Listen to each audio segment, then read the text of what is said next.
এগুলো হলো আমাদের বাগানের টাটকা একদম সবুজ শাক, তার জন্য কয়েকটা উঠিয়ে নিলাম, আজকে রান্না হবে। শাকগুলো খুব সুন্দর হয়েছে।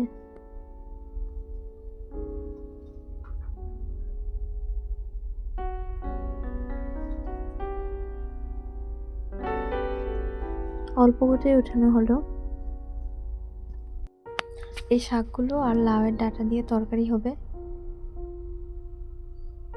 এখানে আবার একটা লাউ হয়েছে।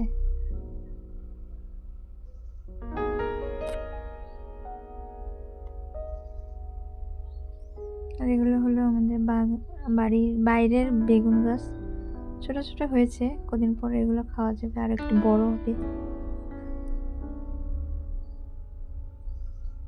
এখানে উঠানো হয়েছে, এগুলো কাটাকুটি করে সবগুলো আলু আর শাক আর লাউ ডাঁটা দিয়ে তরকারি, একদম সিম্পল রান্না।